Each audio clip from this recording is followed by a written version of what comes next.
on, everybody, put your hand together. I want to hear you say Sunday morning. Sunday morning. Sunday morning. Welcome to Sunday Morning Service. Today we'll be featuring a sermon by Reverend C.L. Franklin entitled Jacob Wrestling the Angel, and song selections from Darrell, the Williams Brothers, and Walter Hawkins. Now sit back, relax, and enjoy Sunday Morning Service.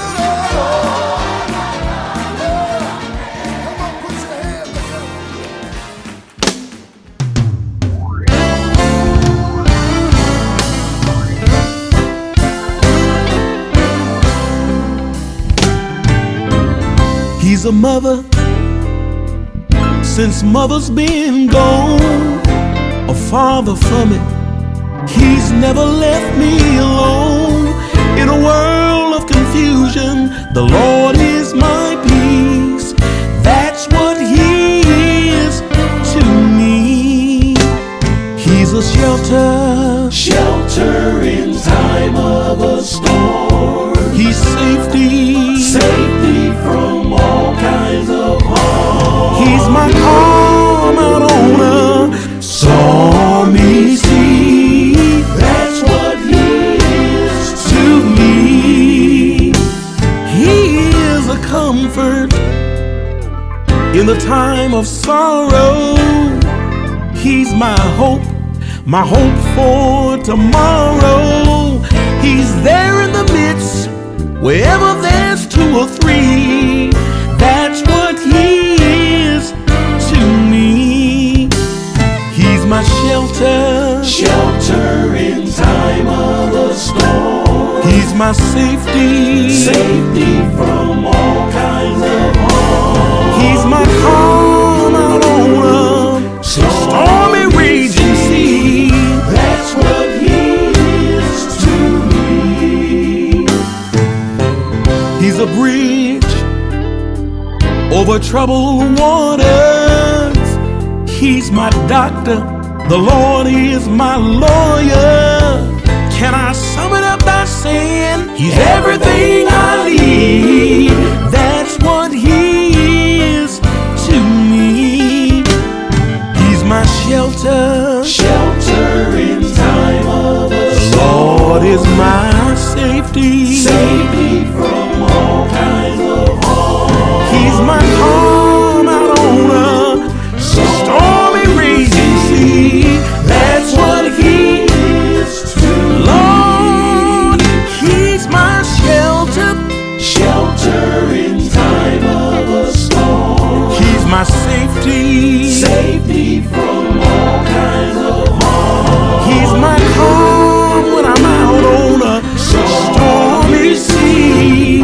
That's what He is to me. Can I tell you like this? He's a mother.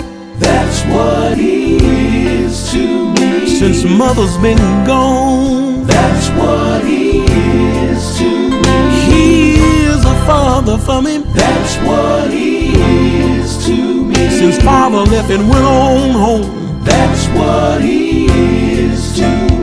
He's a doctor in a sick room. That's what He is. I found Him to be a lawyer in a courtroom. That's what He is to me. A very present help in the time of trouble. Whenever I call Him, He's right there on the double. That's what He is. Let me tell you, He's peace in the midst of a storm. That's what He is to me. He is my melody and my song. That's what He is to me. A rock in a weary land. That's what He is. I never walk alone, 'cause He's always holding on to my hand. Can I tell you, when I got sick, my body He healed. That's what He is. When I ran out of money, He always paid my bills. A still small voice when I need direction. He's a fence all around me. He's my protection.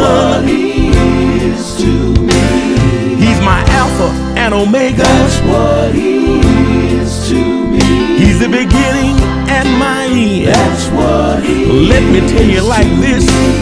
He's my shelter. Shelter in time of a storm. He's my safety. Safety from all kinds of harm. He's my calm out on a stormy sea. That's what he is to me.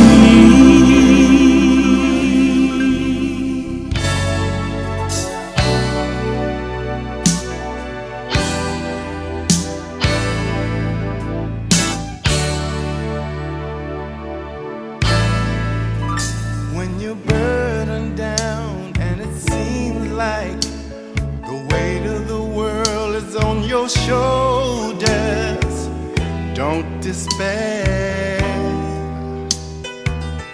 God really cares. When you've done your best and it seems like you've done nothing at all, don't give up. God won't let you fall. When it seems like all hope is gone, remember God is still on the throne, and He will deliver.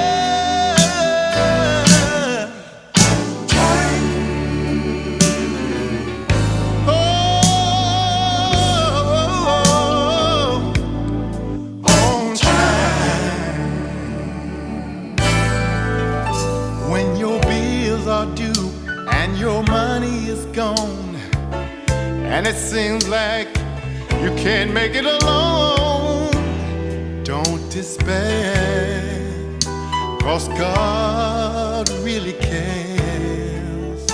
When you've done all that you can do and all your plans fail to go through, don't give up, don't give up. Watching over you when it seems like all hope is gone. Just remember, God is still on the throne, and He will deliver.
you don't mind, take 1 minute out and tell him for me today that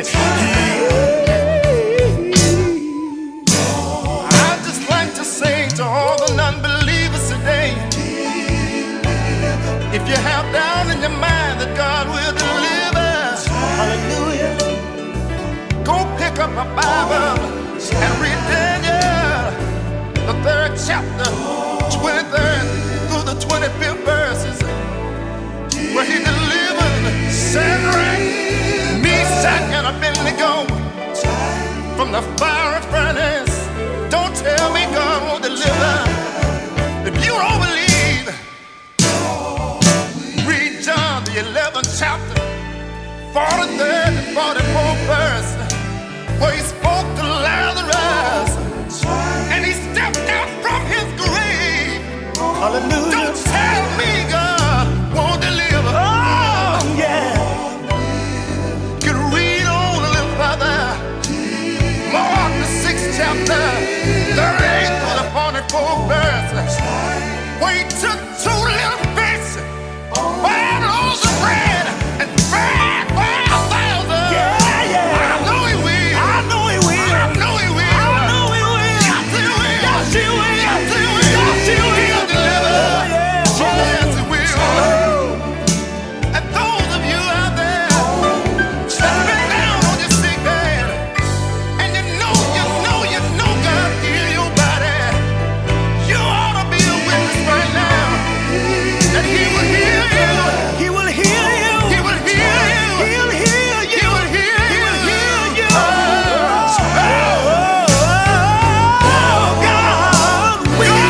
God will. He will. He'll deliver. Oh, yes, He will. Yeah, on time. Ain't no doubt in my mind. Yes, He will. Yes, He will. Yes, He will. Yes, He will. God will deliver. He'll deliver. Yes, He will. On time. I tried Him. I know He will. I know what I'm talking about. I know He will. Oh, yeah. Oh, yeah. Just help me on time. The Lord will deliver on time. Yeah. In the book of Genesis, from about the 30th chapter and several of the following chapters, and read the entire life of this biblical character and of this one of the fathers of the nation of Israel. I think that there is something about his life that we would do well to think about.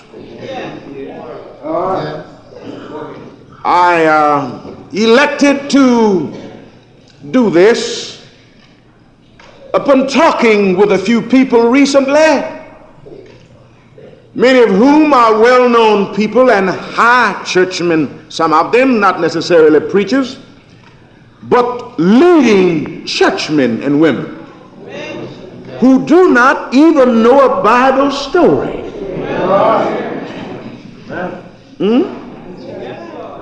And that is pathetic, isn't it? No wonder we have so much trouble with folk in church. They know so little about it. So little not only about the church, but, Dr. Thomas, of the Bible of the church. First of all, Jacob stand out in Hebrew history, as I have previously suggested, as one of the fathers of the nation. He is venerated and esteemed today for his contribution to Israel as a nation. He made contributions not only to the religious experience of Israel as a nation, but several basic things about the national and political life of the nation was originated, according to the record, by Jacob. And much about him and his personality, his views, his thinking have been preserved down through the centuries by this peculiar people. The first thing I want you to think about Jacob is that he had an early vision of God. An early vision of God. Now, this is not to say that Jacob was not strictly human, because he was. He was very human. In a lot of respects, too human. Well, although he had a vision of God, there was a lot of things about him in his early life that he would have done well to gotten rid of immediately. For his very name suggests a trickster, a deceiver, a supplanter. You understand? A man of extreme selfishness and self-centeredness. Well, I think that we can cite a few incidents that will set that fact apart. And that is from the early childhood of this young man who finally became a giant in the history of the nation and a stalwart and a champion of Israelite cause. He was selfish to the point that he contemplated continuously and connived and conspired how he could trick his own brother out of his birthright. Yeah, not only his birthright, but to succeed his father as the priest and leader of the family. But along with that went a blessing that was usually bequeathed by the father. So Jacob was not content to trick his brother and get the birthright, but also he wanted the blessing that his father gave finally to the eldest son. And of course, when he saw his brother, when he found him at his weakest point, when he found him available for attack, hungry and faint, he made him swear and pledge that he would relinquish all claim to the birthright and turn it over to him. And then in league with his mother, when his father decided that the sun of life was sinking low, time was plowing furrows in his face, and his eyes had grown weary of seeing, and his body was bending under the weight of many years. Said, now my son, go out and bring me some of the dish that you usually kill the wild game and prepare for me, and let me give you the blessing before I die. Mother said, get busy now. Said to Jacob, her favorite, get busy. Your dad is planning to give out that blessing today. You come in and get it. I'm going to disguise you and make you hairy like your brother, and I'm going to fix you up that you can trick your father. And you know the story of how he came by it. When his brother returned after the father had given the blessing, when his brother returned and found a new trick that had been pulled on him, he became angry and he had to leave home. But you know, there are a lot of Jacobs around yet. All of them are not dead. There's some more tricksters around. There's some more double crossers around. There's some more deceivers around. There are some more people who feel that they can live off their wits by taking advantage of other people. But as I said today, the thing that was outstanding about the Joseph story is true also in relation to the Jacob story. To dedicate oneself to the highest good that he knows, to hold on to the highest ideal that he knows, and to never compromise certain principles. Reward and victory and success may be slow for you, but victory is surely yours if you do not allow your spirit, your ambition, be destroyed under the impact of these trials and crises. Jacob got into a lot of things that he could have avoided, but for the fact that he himself was always practicing trickery. And I want you to understand, when you set out in life to take advantage of people, ultimately you're going to be found out. And people will start dealing with you as you deal with people. I wonder if you know what I'm talking about tonight. And so, one night on his way to his uncle's home, one night leaving Canaan, en route to Assyria, one night while traveling upon the desert alone, feeling condemned and feeling that he had done wrong, because if one has any conception of God, he cannot mistreat his brother without feeling it and knowing it and realizing and being condemned by it himself. Pray with me if you please. He laid down, and obviously he was not acquainted with the omnipresence of God. Obviously he did not understand that God was everywhere.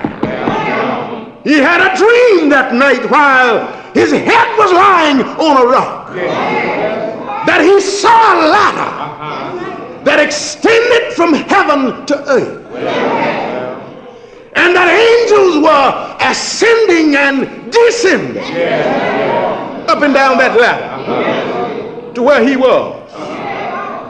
And when he awakened, he became afraid. He said, "This is an awful place. This must be the gates of heaven. Surely the Lord is in this place." And I knew it not. Now, Lord, since I know you're here, and I know that you know what I've done, and I know you understand why I'm out here alone, I'd like to enter into a covenant with you. I'm alone. I'm away from home. I can't go back soon. My brother is out to get me. If you take care of me while I'm gone, if you keep me in the way that I go, if you protect me, a tenth of all that I get a hold to, I'll give back to you. But you see, one experience apparently is not enough to strip us of those things that we find ourselves shedding as we go up through life. Jacob didn't stop simply because he had this early vision of God. He was still a little tricky. He got down there with his uncle, you know. Of course, his uncle was tricky with him. And his uncle, after making him marry the oldest daughter first, said, "Now," Jacob said, "Well, it's time me getting out on my own." His uncle said, "Well, I need you. You've been a blessing to me since you've been here. And it seems that some kind of deal could be worked out where you could stay with me a little longer." Jacob, being conniving, he said, "Well, now, I'll tell you what you do. If you will, this will be my wages. If you will just give me all the spotted cows." You know you don't have many spotted cows in your herd. If you just give me all the spotted cows, I will accept that as just compensation for my service. But Jacob wasn't contented to simply let time and nature take its course with the spotted cow.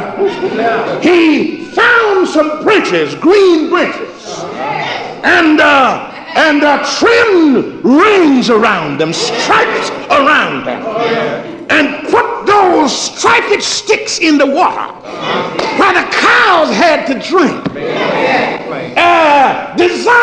obviously, to influence the conception of those cows and create more spotted cattle in his uncle's herd. Then one day when he had enough, he decided after the old man left, he'd get everything and get both of his daughters and all of his children and get all of his spotted cattle and leave in the absence of the old man. The old man came and found that he had taken up root and branch and left. He set out after him. But having caught up with him, he decided, well, the boy has been with me for 14 years and a little longer. He is my son-in-law. He's married to 2 of my daughters. And all of these children are my grandchildren. So I can't hurt him. I guess I'll have to compromise with him. I tell you what we'll do. Let's set up here a little memorial of the dissolution of this grievance. This stone will be a memorial to our compromise. And may the Lord watch between me and thee when we are absent one from another. But you see, there's a danger. There is a danger. You see, you may get away, you may get by being a trickster. But ultimately, your tricks will catch up with you. I say you may get by, but you haven't gotten away. Now, he'd run away from Esau. And he'd gotten off from the vengeance of his father-in-law. But you see, his past was catching up with him. He was ready to go back home. And he couldn't get back home without meeting up and accounting with Esau. And so this night, as he approached the banks of Jabbok, out there near a mountainside called Pelia, he decided to tell his servants, I want you to run ahead of me and tell my brother I'm on my way home. I'd like to come home. Tell him I've been successful, that I have many camels, many sheep, many goats, and I went across the brook here with only my staff, but I'm on my way back with 2 men. Tell him that. And I'm willing to settle up with him. But the servant came running back saying, Master, your brother is on his way to meet you with 400 men. But he hasn't given me any word of consolation to you.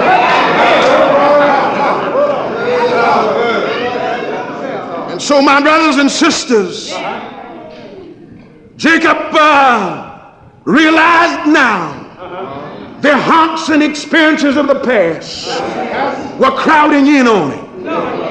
Realized now some of the battles that he had ducked in the past, he had to face now. He realized now the challenge of life was looming up in the personality of his brother. He had to meet his brother. And so he organized his servants in one band with his cattle in front of them, and then his maidens, his handmaidens in another group, and his wife Leah in another group behind them, and Rachel and his son Joseph behind her and her children, and decided to put all of these between him and his brother, to put all of these between him and his past. But my brothers and sisters, why, if you have not dealt squarely and faithfully in life, if your dealings have not been honest, somewhere along the line, life demands that you must pay off and that you must reckon one way or another. Oh Lord, and so the ghost of the past was crowding in on Jacob. And when he organized all of these bands, between him and the fury and vengeance of his brother. He went on over to this mountainside and said, now, Lord, I know I've done wrong. I'm going to be out here all night long. Yes, my children out down across the brook, and my wife and family are on the other side. And I've delayed my crossing to talk with you before the sunrise in the morning and before I meet my brother. For tomorrow I must come face to face with Esau. Oh Lord, now I know I must face myself. Oh Lord, I've been avoiding this a long time, and I've been compromising with myself a long time. I've been creating excuses for myself a long time. I've been refusing to look myself square in the face a long time. But now I know the time has come. Oh Lord, I've deceived my brother. I've deceived my father. And I've double-crossed my uncle. And I've done wrong with everybody that I came in contact. Oh Lord, I'm getting older now. And I have wives and children. Oh Lord, I realize now that if I ever going to straighten up, I've got to do it now.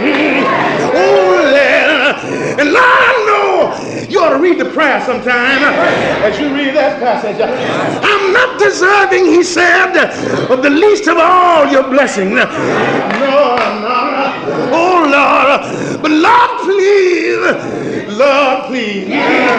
can't you envisage him out there on that dark mountainside that night of wrestling with angel? Oh Lord, you know when you read about Jacob wrestling with that angel, well, Jacob was wrestling with Jacob as much as he was wrestling with an angel. Yes, he was. He was wrestling with himself. He was wrestling with his conscience. He was wrestling with his disposition. He was wrestling with his character. Yes, he was. Oh, Lord. But all night long, and I'm going to let this alone right now. It's a little too hot for this. All night long, he took an inventory. All night long, he turned his heart, as it were, outside in.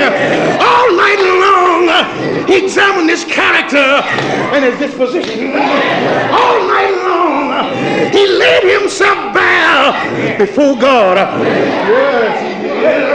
Oh, Lord. But Jacob said early in the morning, when he wouldn't give up, the angel blessed him and changed his name and told him his name would no more be Jacob, a signal, a symbol of a trickster, but his new name would be Israel, a prince of power with both God and man. Oh, Lord. And I want to say to you tonight, in my conclusion, you ought to face yourself. Yes, you should. There are a lot of things about us all that we ought to look at. There are a lot of things about us all that we ought to face. There are a lot of things about us all that we ought to admit. Oh, Lord, you know there are wrong things about us all that we do not admit even to ourselves. We ought to face ourselves. One night you ought to get down on your knees on the lonely mountainside of prayer and talk to God about yourself. Oh, Lord, wrestle with him all night long. Wrestle with him.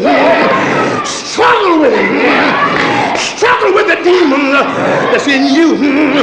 Struggle with all of those evil spirits that are within you. Oh, Lord, tell the Lord, just tell the Lord. Oh, tell the Lord. Oh, just tell the Lord. Oh, tell the Lord. I want to be a better child. I know I've been wrong. I know I've even thought wrong. I know my whole outlook on life was wrong. Oh, Lord. Oh, oh Lord. Oh,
oneself. He'll make everything all right.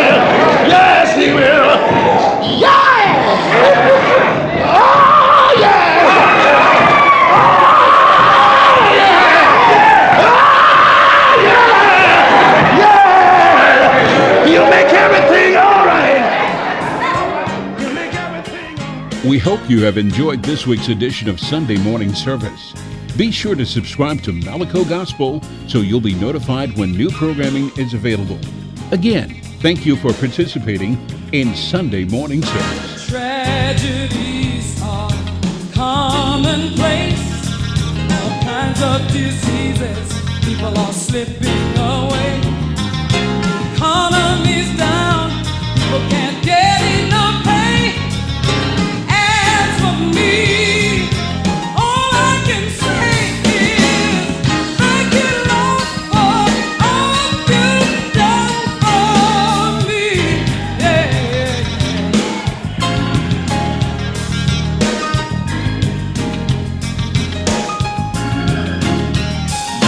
Folks without homes, out in the streets, and the drug habit, some say they just can't beat.